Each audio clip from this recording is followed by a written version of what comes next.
Now we have another natural tendency. The second natural tendency, and remember it's natural, the second natural tendency is that we look to the world to meet our emotional needs. We look to the creation to meet our emotional needs.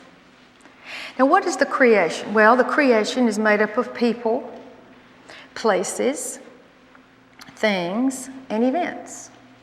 That's all the creation is. Now, why do we do that? Well, we do that because when you're born, little baby, you have a little baby in your house? You've ever had a little baby in your house? When that little baby gets uncomfortable, what does it do? It cries.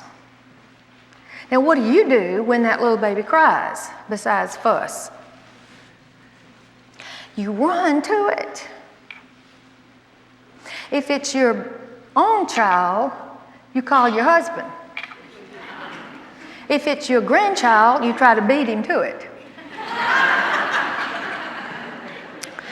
But anyway, when you hear the baby cry, you go. Why? Because something's wrong. That's all a baby knows how to do. So a baby cries and you go and you decide if he's hungry or if he needs his diaper changed or if he needs to burp or whatever. You turn him over and you get him comfortable and you get him to be quiet. Now, in 24 hours, that baby is so smart, he knows what to do to get what he wants. All he's got to do is cry. Somebody shows up. Now, that's normal. But you see, that little baby grows up, and that little baby begins to have some emotional needs. Now, where's that little baby been looking all of his life to get his physical needs met? To people. So who does he look to? People. That's who he's used to looking to. And so we grow up and we have some emotional needs. Now, everybody has the need to be loved and to love. That's just what you need. And so what do? We go out and we try to find a mate to meet our need for love. We try to find some friends to meet our need for love. Now, I just wanted to get married. That's all I wanted to do. I just wanted to get married and have a family. I don't care about a career. You see, when I was in college, I never met a girl that wanted a career.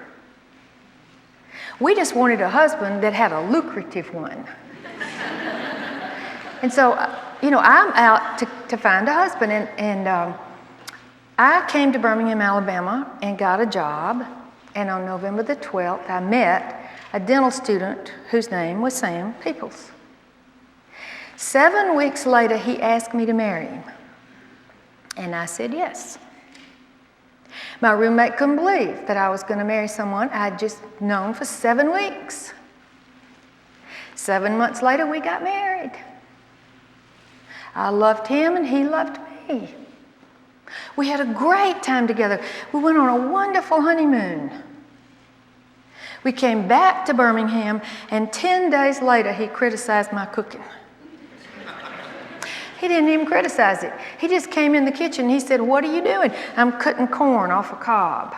He said, "My mother doesn't fix corn that way." And I got so mad. I cannot tell you how angry I got. I mean, it was so stupid. I took that knife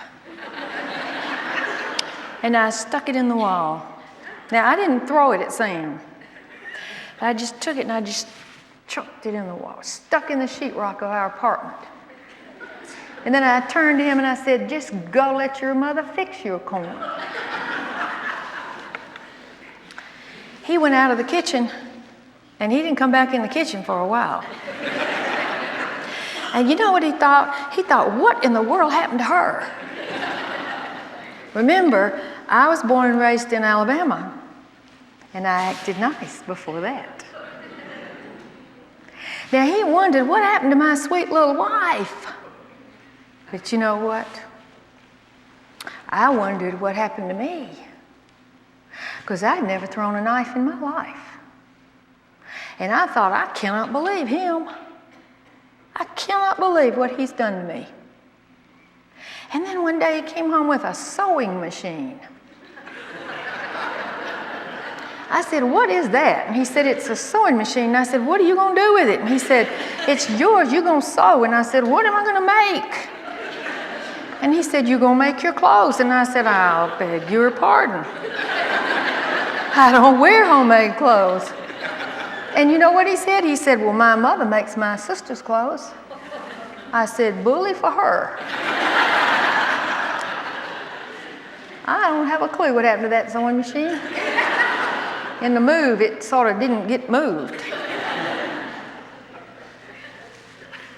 And you know what? I was really disappointed in Sam. Now, we've been married 47 years, and we have a great marriage. It gets better every year. But I was disappointed in him. And you know what? He was disappointed in me. Because I didn't turn out to be what I acted like I was. Now, he acted like he always acted. Because he doesn't say anything if he's got a problem. And I didn't say anything about my problems till we married. And we were very upset. And do you know that I didn't realize for years that I was looking to Sam to meet my need for love. And he couldn't do it. He didn't do it.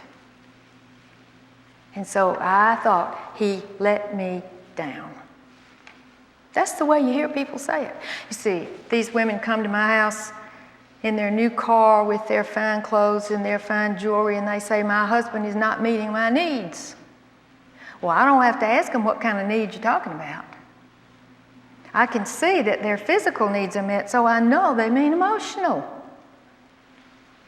And I have to struggle to get them to realize they're not supposed to. Now that sounds strange, doesn't it?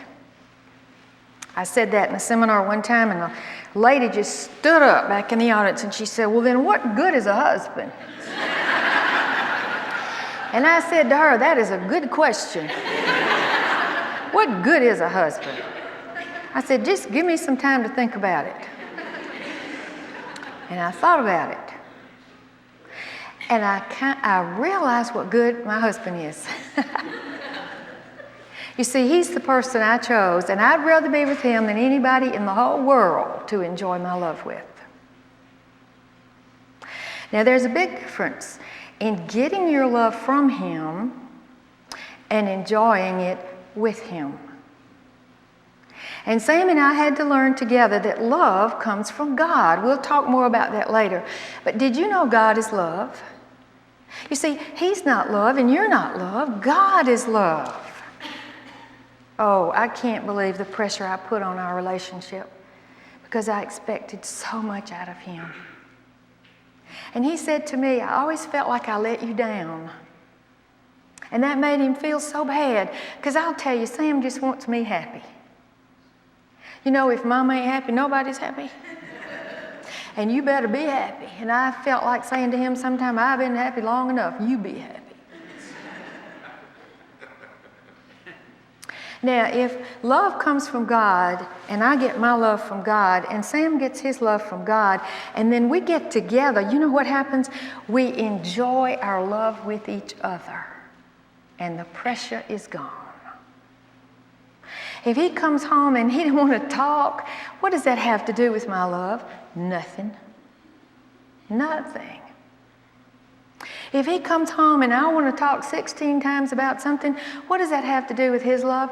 Not a thing. Now that's a hard concept. But we look to people to meet those needs, and they will always let us down because God didn't create us to have our emotional needs met by the creation. He made the creation for us to enjoy, not be a source of joy. And we grow up making it a source of joy because we learn that in the cradle.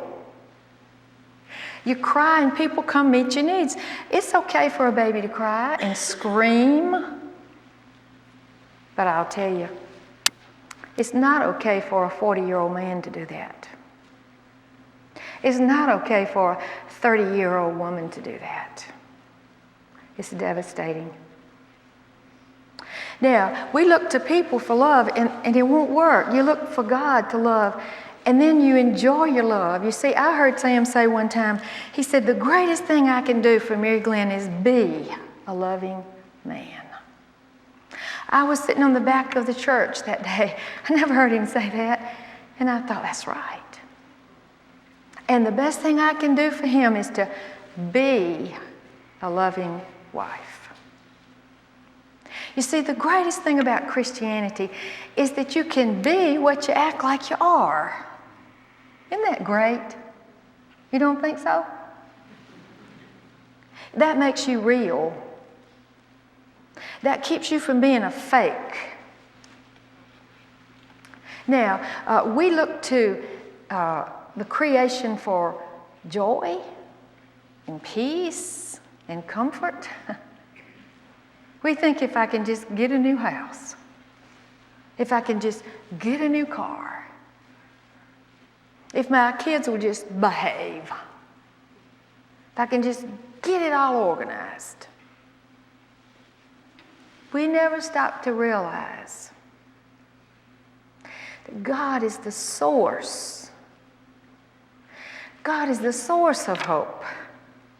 God is the source of joy. God is the source of peace. God is the source of comfort.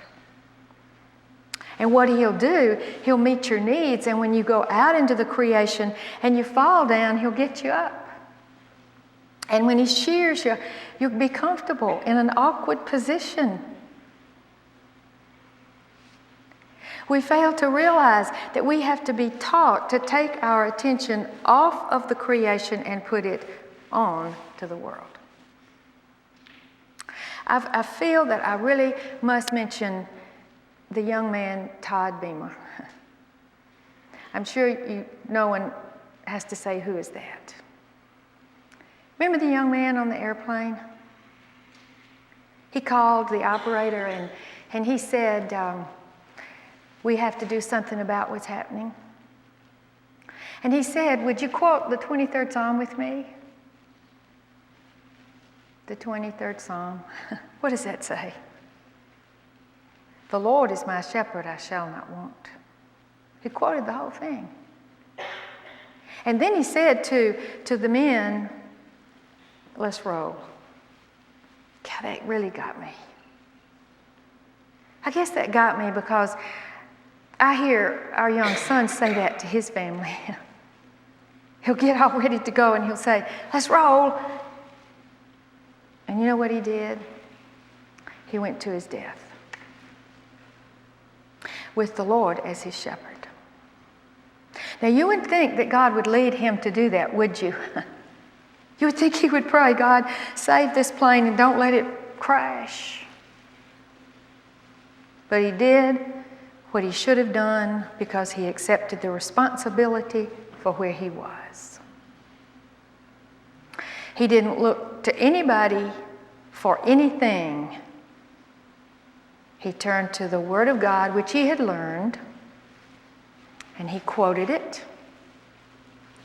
and he did what God led him to do, which ended his life and those on that plane and saved the lives of many. And you know the lesson I learned from that? We don't know what God's doing. And sometimes it seems that it just doesn't make any sense what God's doing. But the great thing about being a Christian and having Jesus as your shepherd is you don't have to know what He's doing. You just have to do what He says. Now, you need to get it in your mind that you are sheep and you need a shepherd and He will lead you. And sometimes you wonder if He's leading you in the right place or did you make a wrong turn? And that's when you have to trust Him. Now, when I learned that God is love and Sam is not love, I took the pressure off of the relationship that we have. And he then had the freedom to be who he is. the person God created him to be, and I quit trying to change him. And when I realized the same for me, and he realized it, he quit trying to change me. And then I was free to be me. But I have to accept the responsibility for my reaction to him when he doesn't get his way, and I have to quit expecting him to meet my emotional needs, to keep me loving and joyful and peaceful and comfortable. Now, I believe that's what's meant by you will know the truth and the truth will set you free. What freedom that is. Because you know you can lose a loved one in a second. You can lose your health tonight. You can have a major financial crisis in your life. And you can lose everything you worked for. And you can either be devastated, depressed, or you can trust God that he knows what he's doing, and he loves you, and he has your best interest at heart. Now, two natural tendencies. Number one, you want your way. That's okay. But you need to learn to pay attention to how you react when you don't get it. Be responsible. Number two, it's natural to look to the world to meet our emotional needs. And you have to learn and you have to change the way you think. That's a very hard thing to do. You have to change the way you've been thinking, and you have to focus on the way God would have you think. You have to think biblically and realize that I need to trust God to make me the kind of person that I really wanted to be all along. See, I didn't like screaming and jerking my kids around. I didn't like pouting and not talking to Sam. I didn't like screaming at my kids and the phone rings and I go and I pick up the phone and I say, hello. And then I cover the phone and I look at them and I say, get out of here while I talk on the telephone. Yes. I hated myself for that. And I never knew that my response was my problem. I thought it was those disobedient kids. Now you think about it.